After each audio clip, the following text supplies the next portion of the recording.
नमस्कार, स्वागत है आपका द फोर्थ स्टेट यूट्यूब मंच पर। मेरा नाम है रविंद्र सिंह शोराण। 1 दिसंबर 2025 से संसद का शीतकालीन सत्र शुरू हो रहा है।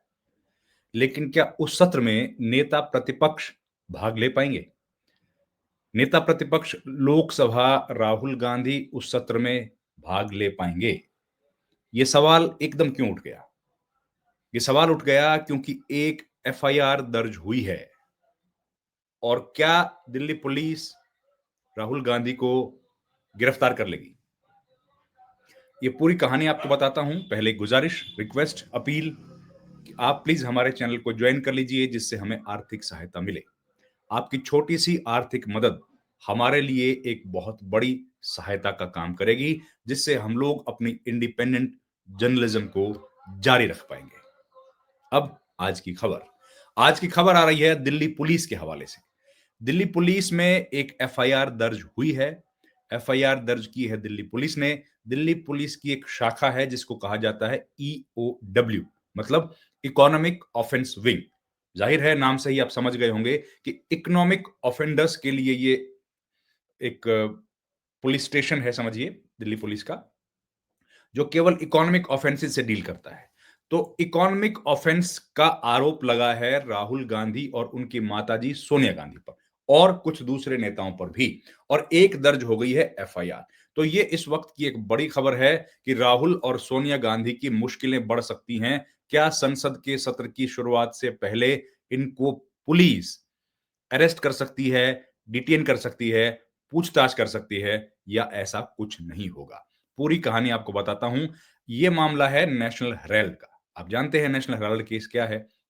फिर भी अगर दोबारा बताने की कोशिश करूंगा, लेकिन यह बात तय है कि मुश्किलें बढ़ती जा रही हैं। नेशनल हेराल्ड केस में सोनिया गांधी और राहुल गांधी की मुश्किलें कम होने का नाम नहीं ले रही। दोनों का नाम फिर बताता हूं। सोनिया गांधी सीपीपी की लीडर है। अब ये सीपीपी क्या है? Congress parliamentary party. मतलब कांग्रेस पार्टी के जितने भी सांसद हैं, लोकसभा के, राज्यसभा के, उनकी नेता कौन है? सोनिया गांधी। और राहुल गांधी कौन है? राहुल गांधी हैं लोकसभा में कांग्रेस पार्टी के विधायक दल के, संसद दल के नेता और नेता प्रतिपक्ष। ठीक है। तो इन दोनों की मुश्किलें कम होने का नाम बिल्कुल नहीं ले रही हैं। ईडी पहले से ही इस मामले की छानबीन कर रहा है। आप जानते हैं, ईडी का एक फैसला आना था शनिवार को, जो नहीं आया। वो अब आएगा 16 दिसंबर को। वो चार्जशीट से जुड़ा हुआ मामला है, वो आएगा। अब दिल्ली पुलिस की अपराध शाखा ने, आर्थिक अपराध शाखा जो है, मैंने बताया इकोनॉमिक ऑफेंस विंग, उसने भी नए सिरे से एफआईआर दर्ज की है। इस एफआईआर में राहुल गांधी के अलावा सैम पित्रोदा और दूसरे लोगों का भी नाम है। जो ईडी की एफआईआर है, उसमें सैम पित्रोदा, ऑस्कर फर्नांडिस, सुमन दुबे और एजेएल कंपनी का नाम है। अब 10 साल से ज्यादा हो चुके हैं इसकी जांच चलते हुए। मुख्य रूप से कांग्रेस के नेताओं पर केंद्रित है। तो राजनीतिक बहस अलग चीज है, लेकिन तथ्य जो है वो अलग है। हमको तथ्यों पर बात करेंगे। अब सवाल यह है कि क्या ये जो हाई प्रोफाइल मामला है, जिसमें सैकड़ों करोड़ रुपए की हेराफेरी का जुड़ा हुआ मामला बताया जा रहा है, उस तरह के आरोप हैं, ये सही है कि गलत है, ये हमको पता नहीं है, तो जांच से पता लगेगा। तो नेशनल हेराल्ड केस में कांग्रेस नेताओं पर वित्तीय गड़बड़ी के जो आरोप हैं, ईडी की चार्जशीट के अनुसार राहुल गांधी और सोनिया गांधी मुख्य आरोपियों में शामिल हैं। ये शुरुआत कहां से हुई? शुरुआत हुई बीजेपी के एक नेता हैं, जो आजकल प्रधानमंत्री मोदी के खिलाफ भी बोलते हैं और उनकी नीतियों की भी क्रिटिसिज्म करते हैं, जिनका नाम है सुब्रमण्यम स्वामी। उन्होंने एक शिकायत की थी और शिकायत से यह मामला सामने आया। उस शिकायत में आरोप लगाया गया था कि कांग्रेस ने एक योजना बनाकर एजेएल, एसोसिएटेड जर्नल्स लिमिटेड, पर नियंत्रण हासिल किया, जो ऐतिहासिक नेशनल हेराल्ड का अखबार का प्रकाशक है। नेशनल हेराल्ड, आप जानते हैं, नाम से भी हमको समझ आ रहा है, ये जवाहरलाल नेहरू ने शुरू किया था और ऐतिहासिक तौर पर हिंदुस्तान की जो आजादी थी, उसमें एक बड़ी भूमिका इस अखबार ने निभाई थी। ईडी से पहले नेशनल हेराल्ड केस की ईडी पहले से ही नेशनल हेराल्ड केस की जांच कर रहा है, आप जानते हैं। और इस मामले में राहुल गांधी के खिलाफ अब एफआईआर जो दर्ज हुई है, वो ईओडब्ल्यू ने की है। असल में ईओ जो रिपोर्ट्स हमारे पास आई हैं और मीडिया रिपोर्ट्स के हवाले से, ईओडब्ल्यू ने एफआईआर दर्ज की है। मीडिया रिपोर्ट्स के अनुसार ईओडब्ल्यू ने 3 अक्टूबर 2025 को मामला दर्ज किया था। आज हम लोग बैठे हैं 10 नवंबर के महीने में और दिसंबर का शुरुआत हो रही है। तो संसद के शीतकालीन सत्र से ठीक कुछ घंटे पहले यह सूचना सार्वजनिक की गई है। अब सवाल यह है कि जब ईडी जांच कर रही है, ईडी ने एफआईआर लिखा है, तो इकोनॉमिक ऑफेंस विंग के पास ऐसा क्या नई जानकारी आ गई कि उनको एफआईआर दर्ज करनी पड़ी या उनकी एफआईआर भी दर्ज हो गई? दिल्ली पुलिस की जो एफआईआर है, ईडी की ओर से की गई शिकायत पर आधारित है। ईडी ने शिकायत की है और उसके बेस पे दिल्ली पुलिस की ईओडब्ल्यू शाखा ने एफआईआर दर्ज की है। इस शिकायत में 2008 से 24 तक नेशनल हेराल्ड मनी लॉन्ड्रिंग मामले में जांच से जुड़ी जानकारियां साझी की गई हैं। कि उन्होंने जो जांच की है, उसकी जानकारियां साझी की गई हैं कि भैया ये हम लोगों ने जांच की है, ये आप को हम लोग दे रहे हैं।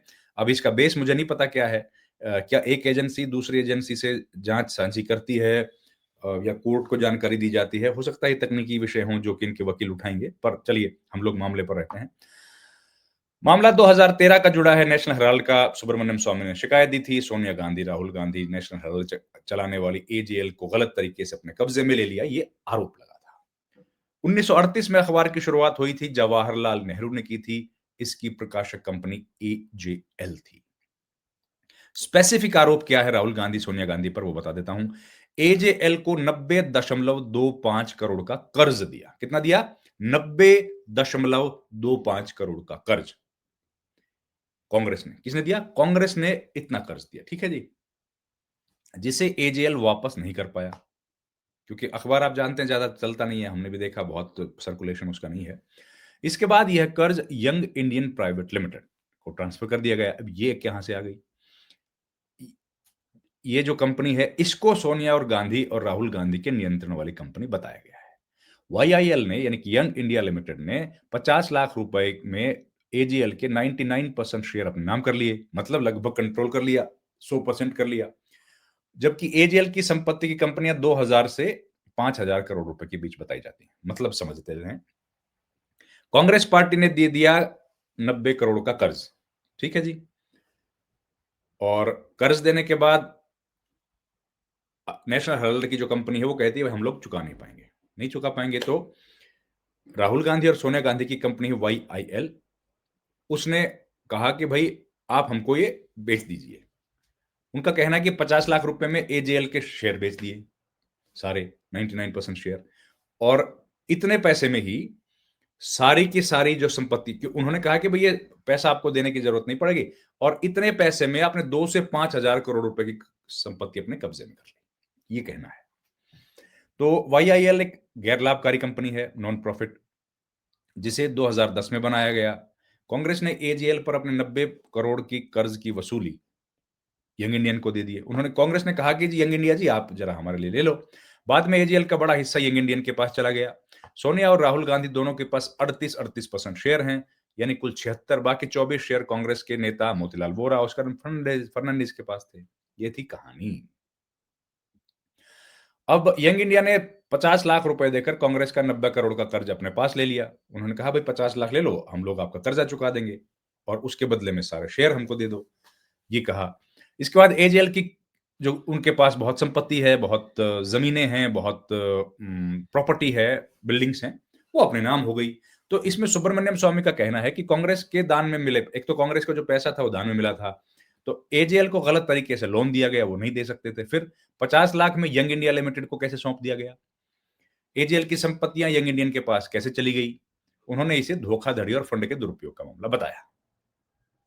ये है, ईडी यह देख रही है कि यंग इंडिया और एजेएल के बीच हुए वित्तीय लेन-देन में कहीं मनी लॉन्ड्रिंग तो नहीं हुई। आप जानते हैं मनी लॉन्ड्रिंग का मामला क्या है? खूब आजकल सुर्खियों में रहता है ईडी। मनी लॉन्ड्रिंग, लॉन्डर किया हुआ पैसा, भारत से पैसा विदेश गया, विदेश से हिंदुस्तान में 1 नंबर में आ गया, उसको कहते हैं लॉन्ड्रिंग। जैसे खराब पैसा, खराब कपड़े, गंदे कपड़े होते हैं, लॉन्ड्री के पास जाते हैं और क्लियर होके हमारे पास आ जाते हैं, उसी तरीके से लॉन्ड्रिंग का धन। पीएमएलए एक मामला है, prevention of money laundering act, एक कानून है। उस कानून के तहत आने वाले मामलों की जांच कौन करता है? ईडी। केवल एक मामले की जांच करता है, पीएमएलए, और ईडी का काम सिर्फ इन्हीं मामलों की जांच करना है, इसके अलावा कुछ नहीं है। तो ये पूरी आज घटनाक्रम थी। अब सवाल ये है कि क्या राहुल गांधी, सोनिया गांधी जाएंगे जेल, और अगर जेल जाएंगे तो इसका क्या होगा राजनीतिक असर? जाएंगे कि नहीं जाएंगे नहीं पता, 10 साल से नहीं गए। ईडी का मामला चल रहा है कोर्ट में, जमानत पर अभी बाहर हैं। सर का अभी सत्र शुरू होने वाला है, तो शायद उससे पहले ये माहौल बनाने के लिए किया गया हो, हमें जानकारी नहीं है। इस वीडियो में इतना ही दोस्तों। आपसे रिक्वेस्ट है, हमारे चैनल को प्लीज लाइक, शेयर और सब्सक्राइब कीजिए। आपका बहुत बहुत धन्यवाद। नमस्कार।